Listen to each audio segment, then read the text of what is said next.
বন্ধুরা, মাঝে মাঝে কিন্তু আমাদের টপ স্টার সেন্টারগুলোকেও একটুখানি তুলে ধরা উচিত। কারণ কি, তারা আমাদের সারা সপ্তাহে নিজের পকেটের টাকা খরচ করে কিন্তু আমাদের চ্যালেঞ্জগুলো পূরণ করে দেয়। তো তাদের যদি আমরা একটু সপ্তাহের শেষে আমরা যদি তাদেরকে একটু অন্য বন্ধুদের সঙ্গে পরিচিতি করিয়ে দিই, তাহলে কিন্তু তারা অনেক খুশি হয় এবং তাদের পরিবারগুলো আস্তে আস্তে কিন্তু অনেকটা বড় হয়। তো তোমরা অনেকেই জানো না কিভাবে তাদেরকে তুলে ধরবে। চলো আমি একটু তোমাদেরকে আজকে স্ক্রিন রেকর্ডের মাধ্যমে দেখিয়ে দিই। প্রথমেই ফেসবুক পেজটিকে ওপেন করে নেব।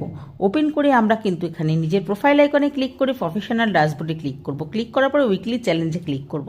করার পরে নিচের দিকে একটু স্ক্রল করব। নিচের দিকে স্ক্রল করে আমরা এখানে স্টার্ট অ্যাডভান্স চ্যালেঞ্জ পাবো। সেখান থেকে ক্লিক করে আমরা একটু নিচের দিকে আসবো। ঠিক এই অপশানটা তোমরা ক্লিক করবে। ক্লিক করার পরেই কিন্তু তোমাদের কাছে ফেসবুক দিয়ে দেবে তোমাদের টপ স্টার সেন্টারদের নাম। তো তোমরা কিন্তু অবশ্যই এদেরকে নিয়ে একটা ক্রিয়েট পোস্ট করে দেবে। ফেসবুক কিন্তু নিজেও চায় তুমি এদেরকে নিয়ে একটা পোস্ট করো, আর না করলে তোমার কিন্তু ইস্যু আসতে